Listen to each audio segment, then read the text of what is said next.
अगर ये वीडियो आपको पसंद आए तो लाइक करें और शेयर करना मत भूलिए। सब्सक्राइब करें लक्ष्य टीवी चैनल को और बेल आइकॉन पर क्लिक करना मत भूलिए लेटेस्ट वीडियो सबसे पहले पाने के लिए।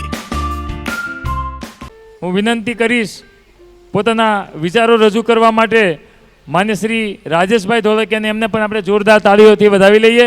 એ શ્રી હિંમતભાઈ ધોળકિયાનો દીકરો છે અને આપણી સાથે છેલ્લા 2-3 દિવસથી આ કથાનું રસપાન કરી રહ્યા છે અને આજે આપણી વચ્ચે ઉપસ્થિત છે। એમને વિનંતી કરીશ પોતાના હૃદયના શબ્દો વ્યક્ત કરે। જય સ્વામિનારાયણ। અને જે આપણે નવું શીખ્યા છીએ રાધે રાધે, અવાજ ઓછો આવ્યો, રાધે રાધે। હવે રેડી। વડીલ વંદના ઋણ સ્વીકાર યાત્રામાં શ્રીમદ ભાગવત ભગીરથ વક્તા શ્રી પૂજ્ય જિગ્નેશ દાદાને પ્રણામ। જ્યારે મને આજે સમય મળ્યો છે મારા કંઈ પણ શબ્દો રજૂ કરવાના, ત્યારે હું અવશ્ય 2 થી 3 વાત આમાં શેર કરીશ, વાત કરીશ। અમે લોકો સંયુક્ત પરિવારમાં રહીએ છીએ, પણ એનું અમને રિઝલ્ટ ક્યારે મળે છે? જ્યારે હું એમ કહું કે હું રાજેશ ધોળકિયા છું, એટલે સામેવાળા એમ કહે છે ઓકે સૌજીભાઈના તમે દીકરા એમ ને, એટલે ત્યારે એવું સર્ટિફિકેટ મળે છે કે લોકો માટે મારા એક ફાધર નહીં 4 ફાધર છે, 4 પિતા છે। કેમ કે અમે બધા ભાઈઓ 8 ભાઈઓ અમારા પોતાના પપ્પા કરતાં કાકા બાપુજી સાથે વધારે રહ્યા છીએ। અને જ્યારે પપ્પા કરતાં તમે કાકા કે બાપુજી સાથે રહ્યો ત્યારે તમે વધારે શીખો છો, થોડા પંચુઅલ ડિસિપ્લિનમાં રહ્યો છો, અને તે અમારી લાઈફમાં અમે શીખ્યા છીએ।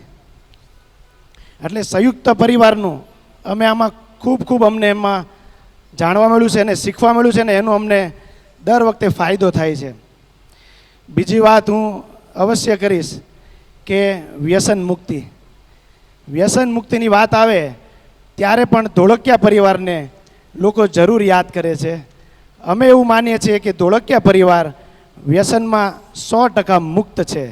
ખોટા એવા કોઈ વ્યસન અમારા ધોળકિયા પરિવારમાં નથી। આના ઉપરથી અમને એ જરૂર ફાયદો થયો છે કે અમે જ્યારે અહીંયા ભણતા કે લંડન કે અમેરિકા ભણ્યા, લોકોને ખબર હતી કે આ ધોળકિયા પરિવાર છે એટલે આમાં બીજો કોઈ વ્યસનનું હશે નહીં। એટલે અમને મિત્ર મંડળ કે અમારી આજુબાજુના પણ એવા જ માણસો મળ્યા કે જે આમાંથી દૂર હતા। એટલે અમે ક્યારેક પણ એવા કોઈ વસ્તુમાં સંગોળાયા નહીં જેનાથી અમારું મનોબળ તૂટે અને અમે ખોટા રસ્તે ચડીએ। એટલે અમને ખૂબ આમાંથી શક્તિ મળી છે વ્યસન મુક્તિમાંથી। ત્રીજી વાત હું એ કરીશ કે જિગ્નેશ દાદા, અમે તમને યંગસ્ટરોના સુપરસ્ટાર માનીએ છીએ કે તમારા લીધે આ યંગસ્ટરો આ રસ્તે ચડ્યા છે। તમે ગીતોમાં કહો છો ને કે શ્રીનાથજીના લીધે અમને આ ભક્તિ મળી, પણ અમને જે આ ભક્તિ મળી છે એ તમારા થકી મળી છે। તમે છો એટલે અમને આ મળી છે। હું આમાં જરૂરી શેર કરીશ કે મારી ગાડીમાં એક પેન ડ્રાઈવ છે જેમાં તમારા ગીતો વાગે છે। અમે તમારા સંપર્કમાં હું જ આવ્યો છું તો 2 થી 3 મહિનામાં આવ્યો છું, 2 થી 3 મહિના પહેલાં।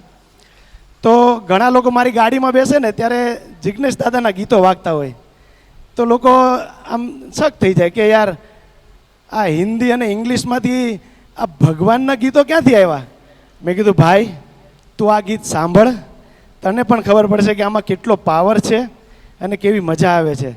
ત્યારથી મારી ગાડીમાં જિગ્નેશ દાદાના જ ગીતો ચાલે છે અને એમાં ખૂબ આનંદ થાય છે, ખૂબ મજા આવે છે।